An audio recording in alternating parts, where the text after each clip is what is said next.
ಇನ್ನೊಂದು ಪ್ರಶ್ನೆ ಸರ್, ಚನ್ನಪಟ್ಟಣ ಉಪಚುನಾವಣೆಗೆ ಸಂಬಂಧಪಟ್ಟ ಹಾಗೆ ಅಂದರೆ ನಾನು ಮಾಹಿತಿ ಕಲೆ ಹಾಕಿದಂಗೆ ನಿಮಗೂ ಕೂಡ ಆರಂಭದಲ್ಲಿ ಸಿ ಪಿ ಯೋಗೇಶ್ವರಿಗೆ ಟಿಕೆಟ್ ಕೊಡುವ ಅಂತ ಇತ್ತು ಅಂತ ಒಂದು, ಯಾಕಂದರೆ ಅವರು ಡಾಕ್ಟರನ್ನ ಗೆಲ್ಲಿಸ್ಕೊಂಡು ಬಂದರು ಅಂಥೇಳಿ.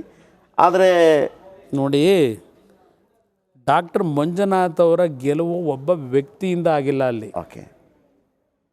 ಅಲ್ಲಿ ಗೆಲುವಿನ ಅಂತರ ಒಂದು ದೊಡ್ಡ ಮಟ್ಟದಲ್ಲಿ ಗೆದ್ದಿದ್ರು, ಒಬ್ಬ ವ್ಯಕ್ತಿ ನಾನು ಗೆಲ್ಲಿಸ್ಕೊಂಬಂದಿದ್ದೇನೆ ಅಂತಕ್ಕಂಥ ಸರ್ಟಿಫಿಕೇಟ್ ತಗೊಳಕ್ಕಾಗಲ್ಲ.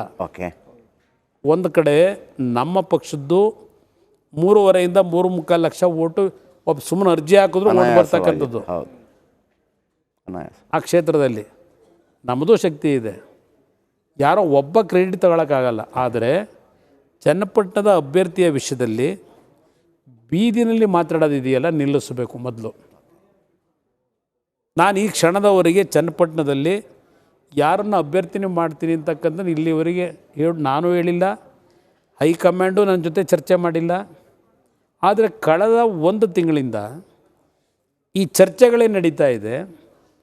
ಚುನಾವಣೆ ಗೆಲ್ಲಬೇಕು ಚನ್ನಪಟ್ಟಣದಲ್ಲಿ ನಮ್ಮ ಮೈತ್ರಿ ಅಭ್ಯರ್ಥಿ ಅಂತಕ್ಕಂಥದ್ದು, ಅದು ಯೋಗೇಶ್ವರನಿಲ್ಲಿ ಇನ್ಯಾರಾದ್ರೂ ನಿಲ್ಲಿ, ಗೆಲ್ಲಿಸಬೇಕು ಅನ್ನೋದಕ್ಕೆ ಚರ್ಚೆ ಮಾಡ್ತಾ ಇದ್ದೀರೋ. ಈ ಮೈತ್ರಿಯ ಒಂದು ಅಭ್ಯರ್ಥಿ ಹಿನ್ನಡೆ ಆಗಬೇಕು ಅನ್ನೋದಕ್ಕೆ ಚರ್ಚೆ ಮಾಡ್ತಾ ಇದ್ದೀರೋ.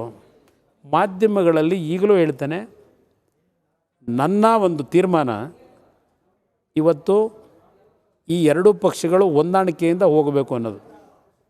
ಈ ಹೊಂದಾಣಿಕೆ ನನ್ನ ವೈಯಕ್ತಿಕವಾದ ಸ್ವಾರ್ಥಕ್ಕಲ್ಲ, ನನಗೆ ಗೊತ್ತಿದೆ. ನಾನು ಒಬ್ಬನೇ ಏಕಾಂಗಿಯಾಗಿ ಇವತ್ತು ಕಳೆದ 15 ವರ್ಷದಿಂದ ಪ್ರಯತ್ನ ಪಟ್ಟಿದ್ದೀನಿ, ಆಗಲ್ಲ. ಇವತ್ತು ಈ ರಾಜ್ಯಕ್ಕೆ ಏನಾದರೂ ಒಳ್ಳೇದು ಮಾಡಬೇಕು ಅಂದರೆ ಅಧಿಕಾರ ಹಿಡಿಲೇಬೇಕು. ಅದಕ್ಕೋಸ್ಕರವಾಗಿ ಹೊಂದಾಣಿಕೆ ಏನಿದೆ. ಆಮೇಲೆ ಈ ಹೊಂದಾಣಿಕೆಯನ್ನು ನಾವು ಹೋಗಿ ನಾವೇನೋ ಮಾಡ್ಕೊಂಡು ಕುಮಾರಸ್ವಾಮಿಗೆ ಒಂದು ಲೈಫ್ ಕೊಟ್ಬಿಟ್ಟಿದ್ದೀವಿ, ನಮ್ಮಿಂದ ಕುಮಾರಸ್ವಾಮಿ ಈ ರೀತಿಯ ಅಪಪ್ರಚಾರ ಮಾಡೋದಿದೆಯಲ್ಲ, ಅದರಿಂದ ಅವರಿಗೆ ಅನುಕೂಲಗಳಾಗಲ್ಲ. ಯಾರು ಮಾಡ್ತಿದ್ದಾರೆ ಬರ್ತಿದೆ. ಅದಕ್ಕೆ ನಾನು ಹೇಳಿದೆ, ಸೂಕ್ಷ್ಮವಾಗಿ ಹೇಳಿದೆ. ಅವ್ರಿಗೆ ಈಗಲೂ ಅಡ್ವೈಸ್ ಮಾಡೋದು, ನಾನು ಆಪ್ಷನ್ ಓಪನ್ ಇಟ್ಕೊಂಡಿದ್ದೇನೆ. ನಿಖಿಲ್ ಕುಮಾರಸ್ವಾಮಿ ನಿಲ್ಸಕ್ಕೇನೋ ಕುಮಾರಸ್ವಾಮಿ ಹೊರಟವನೇ ಅಂತ ಹೇಳಿ ಅದೊಂದು ವಿಷಯಗಳ ಚರ್ಚೆ ನಡೀತಿದೆ. ಪತ್ನಿದು ಬಂತು, ಅನಿತಾ ಕುಮಾರಸ್ವಾಮಿ ಬಂತು, ಅನ್ಸೂಯ ಮಂಜುನಾಥ್ ಬಂತು. ಯಾವುದೇ ವಿಷಯಗಳು ಈ ಕ್ಷಣದವರೆಗೆ ಚರ್ಚೆ ಆಗಿಲ್ಲ. ನನಗೆ ಬೇಕಾಗಿರೋದು ಚನ್ನಪಟ್ಟಣ ಸ್ಥಾನ ಉಳಿಸ್ಕೋಬೇಕು. ಆದರೆ ಚನ್ನಪಟ್ಟಣದಲ್ಲಿ JDS BJP ಅಭ್ಯರ್ಥಿ ಚನ್ನಪಟ್ಟಣದಲ್ಲಿ ಟಕ್ಕರ್ ಕೊಡಬೇಕು ಅಂತೇಳಿ ಈ ಬಾರಿ ಧ್ವಜಾರೋಹಣ ಕೂಡ DCM ಅವರು ಅಲ್ಲೇ ಮಾಡಿದ್ರು. ಪಾಪ ಧ್ವಜಾರೋಹಣ ಮಾಡಿದ್ರು, ಪ್ರತಿನಿತ್ಯ ಹೋಗಿದ್ದಾರೆ. ಎಷ್ಟು ಡೆವಲಪ್ಮೆಂಟ್ ಇದೆ. ಕುಮಾರಸ್ವಾಮಿ ಏನೂ ಮಾಡಿಲ್ಲ, ಅಭಿವೃದ್ಧಿನೇ ಆಗಿಲ್ಲ ಕ್ಷೇತ್ರ. ನಾನು ಬಂದು ಈ ಎಲ್ಲ ಅಭಿವೃದ್ಧಿ ಮಾಡ್ತೀನಿ ಅಂತ ಪಾಪ ದಿನ ಭಾಷಣ ಮಾಡ್ತಾ ಇದ್ದಾರೆ. ಎಷ್ಟು ಅಭಿವೃದ್ಧಿ ಆಯಿತು ಅನ್ನೋದು ಹೇಳಬೇಕು. ನನ್ನ ಕಾಲದಲ್ಲಿ UGDಗೆ 96 ಕೋಟಿ ರಿಲೀಸ್ ಮಾಡಿಸಿ ಹಿಂದಿನ ಸರ್ಕಾರದಲ್ಲಿ ಇನ್ನೂ ಆ ಕೆಲಸ ಪ್ರಾರಂಭ ಮಾಡಲಿಲ್ಲ. ಏನು ಕೊಟ್ಟಿದ್ದಾರೆ ಕಾಂಟ್ರಿಬ್ಯೂಷನ್ ಚನ್ನಪಟ್ಟಣಕ್ಕೆ? ದಿನ ಹೋಗಿ ಧ್ವಜಾರೋಹಣ ಮಾಡೋದ್ರಿಂದ ಪಕ್ಕದಲ್ಲಿ CP ಯೋಗೇಶ್ವರ್ ಅವರು ಇದ್ರು. ಚರ್ಚೆ ನಿಮ್ ಕಿವಿಗೂ ಬಿದ್ದಿರುತ್ತೆ.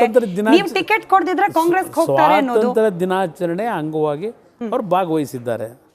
ನಾನು ದೆಹಲಿನಲ್ಲಿ ಅಲ್ಲಿ ರಕ್ಷಣಾ ಇಲಾಖೆಯಿಂದ ನನಗೆ ಆಹ್ವಾನ ಬಂದಿದ್ದು, ನಾನು ಅಲ್ಲಿದ್ದೆ. ಮೂಡ್ ಆಫ್ ಫೈಲ್, ಇದು ರಿಪಬ್ಲಿಕ್ ಎಕ್ಸ್ಪೋ. ಇವತ್ತು ರಿಪಬ್ಲಿಕ್ ಕನ್ನಡದಲ್ಲಿ ಬಹಿರಂಗವಾಗ್ತಾ ಇರುವ ಈ ಒಂದು ಡಾಕ್ಯುಮೆಂಟ್ ಓಪನ್ ಚಾಲೆಂಜ್ ಯಾವುದೇ ಮಾಧ್ಯಮದ ಬಳಿಯಲ್ಲೂ ಕೂಡ ಈವರೆಗೂ ಇಲ್ಲ. ಸಿದ್ದರಾಮಯ್ಯನವರ ಪತ್ನಿ ಪಾರ್ವತಿಯವರು ಈ ದಾಖಲೆ ಹೇಳೋ ಪ್ರಕಾರ ನಮಗೆ ಇದೇ ಜಾಗ ಬಡಾವಣೆಯಲ್ಲಿ ಕೊಡಿ ಎಂದು ಕೇಳಿದ್ದಾರೆ ಅಂತ ಮಾಹಿತಿ ಕೊಡ್ತಾ ಇದೆ. ರಾಜಕೀಯದಲ್ಲಿ ನಮ್ಮ ವರದಿ ಬಿರುಗಾಳಿ. ನೋಡ್ತೀರಾ ಡಾಕ್ಯುಮೆಂಟ್? ಬೇಕಾ ಡಾಕ್ಯುಮೆಂಟ್? ತಗೊಳ್ಳಿ ಆ ಡಾಕ್ಯುಮೆಂಟ್ ಈಗ ನಿಮ್ಮ ಮುಂದೆ.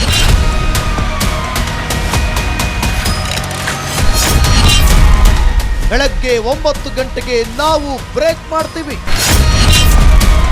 2 ಗಂಟೆಯ ನಂತರ ಉಳಿದವರು ಫಾಲೋ ಮಾಡ್ತಾರೆ. ಈ ಡಾಕ್ಯುಮೆಂಟ್ ರಿಪಬ್ಲಿಕ್ ಕನ್ನಡದಲ್ಲಿ ಪ್ರಸಾರ ಆದ ನಂತರ ಎಲ್ಲ ಚಾನೆಲ್ಗಳು ಕೂಡ ಈ ಡಾಕ್ಯುಮೆಂಟ್ಗಾಗಿ ತಡಕಾಡೋದು ಪಕ್ಕ.